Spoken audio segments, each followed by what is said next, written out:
ଆପଣମାନଙ୍କର ପ୍ରିୟ ଜେସାଇ ବେହେରା। ମୋର ଆଜି ଜନ୍ମଦିନ। ବାବାର ମୋର ଗାଡ଼ିରେ ଯାଉଛୁ କେକ୍ ଆଣିବା ପାଇଁ।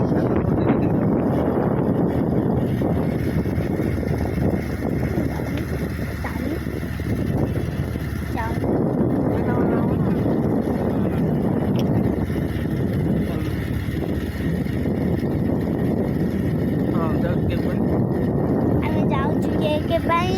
ମୁଁ ଯେମିତି ଆଗୁଆ କରୁଥିଲି ଆଗୁଆ ହେଲାନି। ବାବା କହିଲେ ଏଇଟା କ'ଣ ହଉନି ଆମ ପୁଣି ସ୍ପିଡ୍ ଗାଡ଼ି ଚାଲିଲା। କେତେରେ ଚାଲିଲା 21ରେ ଚାଲିଲା। ହଉ ଆମେ ଯାଉଛୁ କେକ୍ ପାଇଁ। ମୋତେ ଜନ୍ମଦିନ ଆଶୀର୍ବାଦ ପ୍ରଦାନ କରନ୍ତୁ।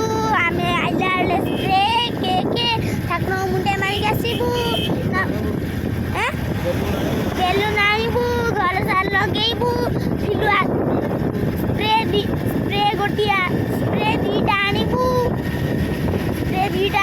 ଫିଲୁଆରେ ଆସିବେ। ବଢ଼ିଆ ମଜା ହେବ। ବଡ଼ ବେଲୁନ ଫାଟିଲାରେ କାନ ପୁରା ଡୋ ଡାଇ ସୁର।